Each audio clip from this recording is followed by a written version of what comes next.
Welcome to Your Fantastic Mind. I'm Jay Watson. This is a show where we explore the mysteries and the science of the amazing human brain. Have you ever misplaced your keys? Forgot a friend's phone number? Had someone's name on the tip of your tongue? Those things happen to all of us. But when Cecile Bazaz was in her 40s, a married mother in the prime of her career, she began to forget more and more. The doctor thought it might be menopause, but it was actually early onset Alzheimer's disease. It's one of the few days in life that calls for an entire photo album. Aw, this is my favorite. The day you marry the love of your life. In this case, the Emory grad redhead, Cecile, who married the Englishman new to America, Alistair. You like my bouffant hairdo? Yeah. They are deeply cherished memories that have fled Cecile Bazaz. The loss of her life, of herself, began when she was just 49 years old, when Alistair and Cecile's only daughter was a sophomore in college. There had been little signs along the way that something was going on. Kathleen remembers a trip to a nearby gas station. Went to a gas station close by our house, and you swipe the card and they ask you to put in your zip code. And when Mom did those functions, and she just looked in the card and she was like, "What's our zip code?" I was like, "Mom, we've lived in the same house for 20 years. There was the business trip where Cecile couldn't use her laptop because she didn't remember her password. Then she couldn't remember what Alistair and Kathleen liked for breakfast. All the seemingly inconsequential things that make up a life falling away for a once hugely successful banking executive. She confided in me that she had a conversation with her manager at work, who said that her performance wasn't up to her usual standard. I remember thinking it was very worrisome that she could not perform pretty basic addition easily. Neurologist and geneticist Dr. Thomas Wingo was there the first day Alistair brought Cecile to Emory Brain Health. What they had hoped were symptoms of menopause were instead confirmed as Alzheimer's disease. I grew up really fast. Kathleen spent her college summers babysitting her mother. And then eventually got to the points where it's like, I'm feeding her now, or I'm changing her diaper. Never really thought that I would be 20 years old and changing an adult diaper. I thought that was something that I would be doing in my late 20s when I had a kid of my own. We took the strategy of we're going to beat it. And that's what kept, I think, Cecile going for a long, long time, was we figured we were going to outrun it, either with, Alan or somebody discovering something that would have beneficial results. We got outrun by it. Young onset Alzheimer's, meaning onset on or before 60 years old, accounts for less than 1% of all Alzheimer's disease, thought to affect 50 in 100,000 people. In 10% of young onset cases, there is a family history. A grandparent will have it, then their child will have it, then their grandchild, with each generation facing a 50% risk. Dr. Wingo and his team began research to discover the cause for the other 90%, like Cecile, who didn't have a family history, although she did have a gene, ApoE4, a variation on the more common ApoE3, which has been connected to an increased risk of Alzheimer's disease. Wingo and his team looked at the risk of Alzheimer's disease among parents and children in 702 people with young onset from 32 Alzheimer's disease research centers across the country. They compared them to over 5,000 people with late onset Alzheimer's. It really surprised us. What surprised Wingo was that among the 702 people with young onset, only between 4 and 8% had a parent with young onset Alzheimer's disease. But when they looked at siblings of those patients, almost 22% of them had young onset as well. How is it possible in families with healthy parents that more children wind up with it? We were surprised to find that the data suggested that parents who were fine had carried one copy of a defective gene, and they passed it along to a child that inherited 2 copies of this defective gene. Wingo's autosomal recessive hypothesis means each parent would have a defective copy or copies of a family of genes. That defective copy from each parent creates young onset in their children who inherit both copies. It's like a bad luck lottery for two parents to have copies of this defective gene. These mutations would have to be very rare in the general population, say like 1% frequency, certainly less than 5% frequency. The human body has 20,500 genes. Wingo and his team don't know the precise ones involved, but have narrowed the search considerably. Our sequencing to date suggests genes that are involved in cholesterol metabolism. If the specific gene or genes could be identified, it would point to new biological processes that could be treated. Hope for treatment. I'm in love. I'm a believer. I couldn't leave her if I tried. Here you go, sweetheart. There you go. What do you fancy your lunch today? Every day, Alistair visits and feeds Cecile at the Mann house, where she now lives. I've got to believe there's somebody in there. And that's why I don't think one should ever give up on them.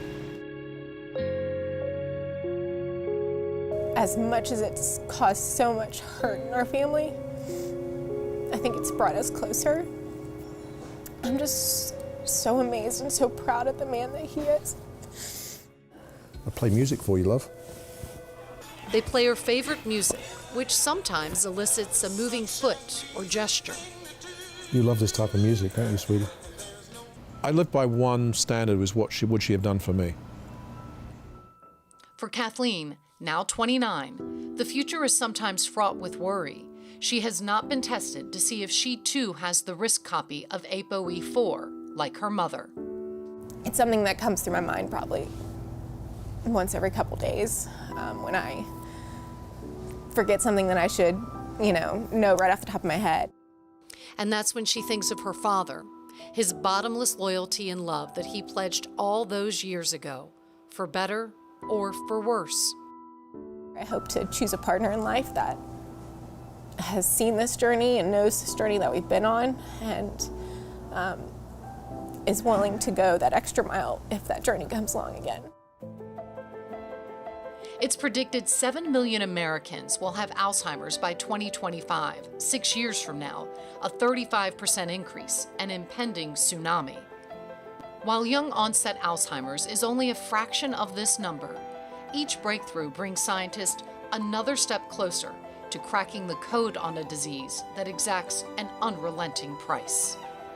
We desperately need not only individuals, but companies and governments to get behind this, because I can see a time where almost every human being in the United States at least, and probably the United Kingdom too, will be connected to somebody with this situation. It'll be a brother, it'll be an uncle, it could be a wife.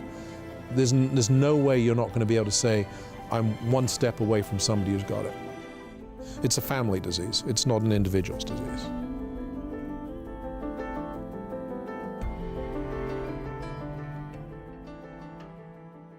Stories like Cecile's are unsettling.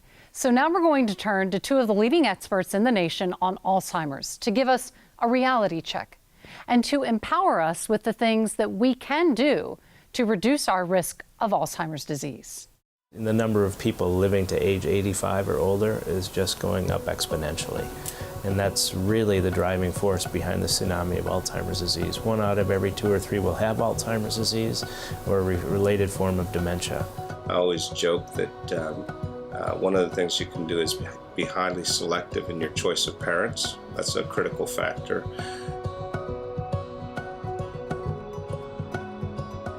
By the time symptoms begin, that person's been having already a couple decade-long journey with the disease, and then that person might live another decade with slow progression. There's enormous overlap in the risk factors for Alzheimer's disease and cardiovascular disease.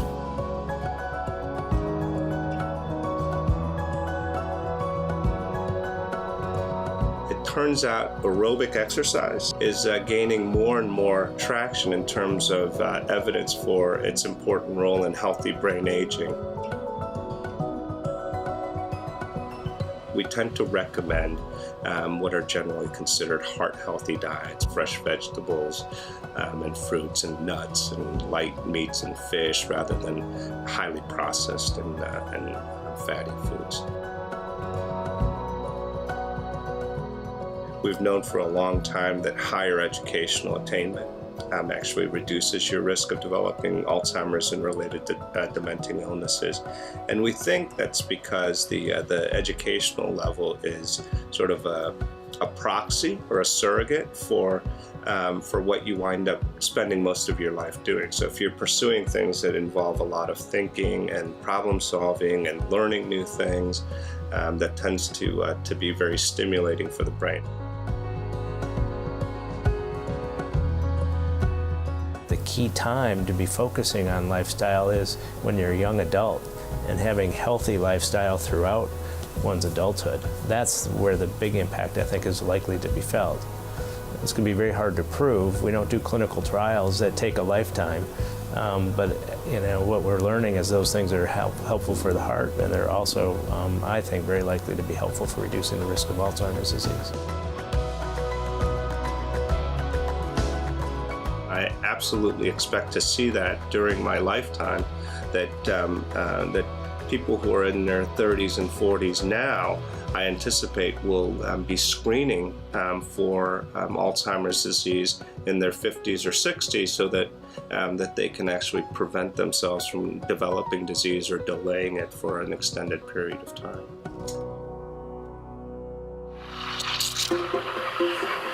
The one thing is coffee. I hated the bitter taste when I was younger. Now, I don't know how I ever survived without it.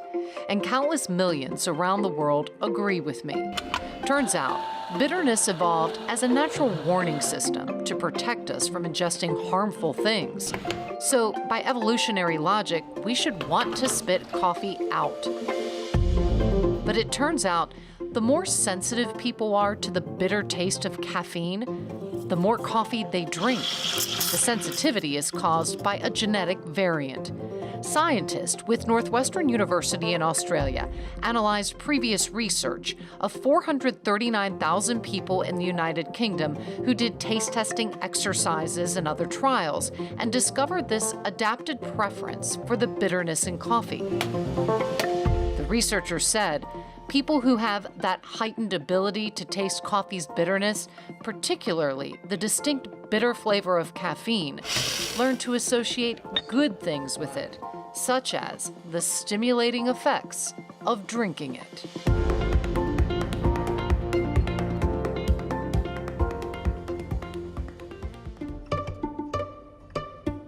Did you know that babies in motion cover a lot of ground? Your average toddler is taking 2,400 steps an hour just in everyday play. They're falling 17 times an hour. NYU professor and psychologist Dr. Karen Adolph is known for her 25 years of research in the field of infant motor development. How babies learn how to move all of their body parts: eyes, head, hands, arms, legs. Adolph's research has shown that those well-known milestones, such as sitting and crawling and walking, aren't connected in the way that we think they are. When a baby first learns how to sit, if you perch that baby at the edge of a really big drop-off and offer a lure from 3 feet away, hey baby, can you lean out over that drop-off? They will just lean out and tumble right in. Over weeks and weeks of sitting, they get more and more accurate to where they seem to really understand, this is how far I can lean, and if I lean too far, I'm gonna fall into that drop-off, so I'm not gonna do it. But if you test the same babies now as a novice crawler, they'll happily crawl right over the edge of the drop-offs all over again, large and small. What babies had learned with an earlier developing skill doesn't help them, it doesn't transfer to a later developing skill. So the fact that we put all those skills on the same milestone chart doesn't mean that one thing is, kind of inexorably leading you higher up this, ladder to the next milestone. Dr. Adolph and her team have been awarded a $6 million grant from the NIH to create a video data library of infants and mothers at play. The Play and Learning Across a Year project is a new kind of science. We're calling it synergistic science. So this is a collaboration among 65 professors across the United States and Canada. And the idea is that together we will build a corpus of data about infant and mother natural activity in the everyday, world of their homes, just doing what they naturally do. This is the first time that we can see what really happens out there in the wilds with babies and their caregivers. And then we can relate it to health information and demographic information and census tract information. The 5-year project will provide even greater insight into the lives and minds of babies and toddlers. There's never been anything this large, done at this scale, this collaboratively, where we're really using the joint expertise of a whole field rather than the single expertise of one researcher in one laboratory. It's giving us the first look inside the life of a child at these ages. The friendships between children as they head off to preschool are some of their first relationships they have outside their homes. For children with autism, education today often provides a more inclusive environment, but there's still a long way to go. At one school, that inclusion has been in place for 3 decades, and it's a model that can create dramatic change in all the students.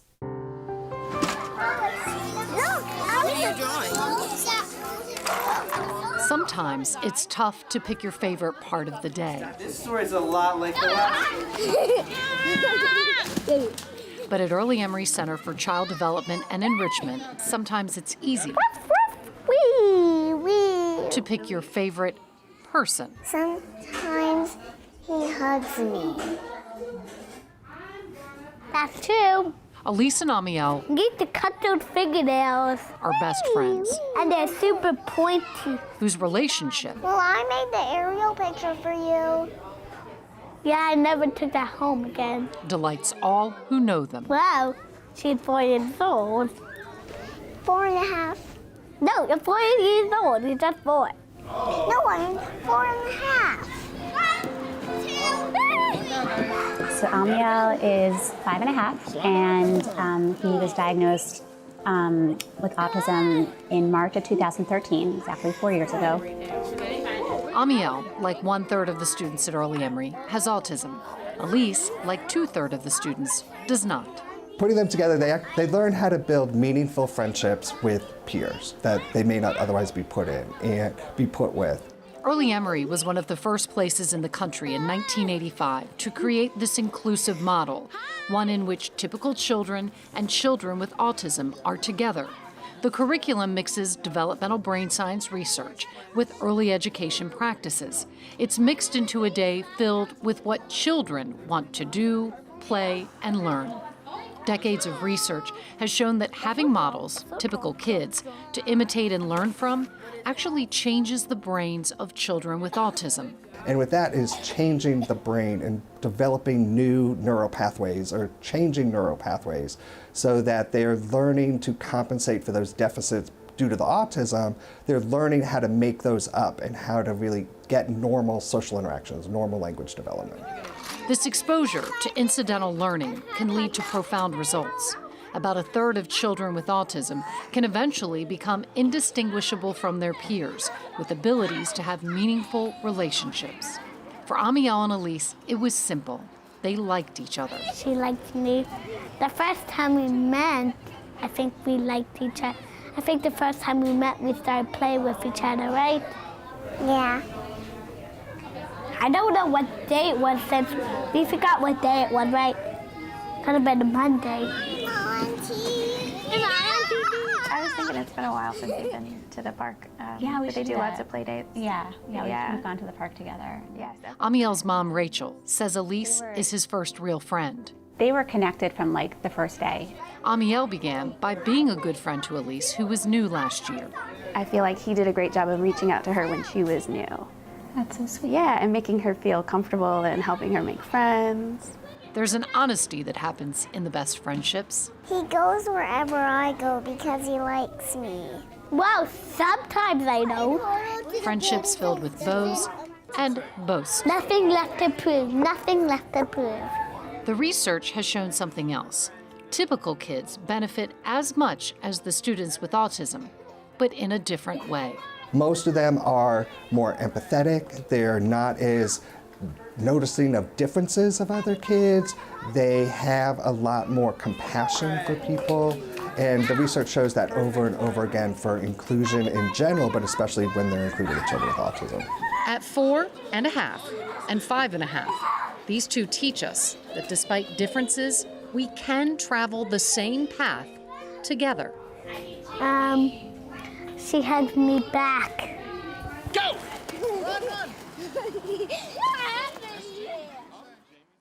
Kids don't see differences the way we adults do. A brief trip on social media these days shows you how divided we can be, which is why it's good to remember a simple truth. We all want friends. We all want to feel included and supported. In that way, Amiel and Elise are teachers, reminding us that embracing differences opens doors and minds to friendship and happiness. That's going to do it for us this week. We'll see you next time on Your Fantastic Mind.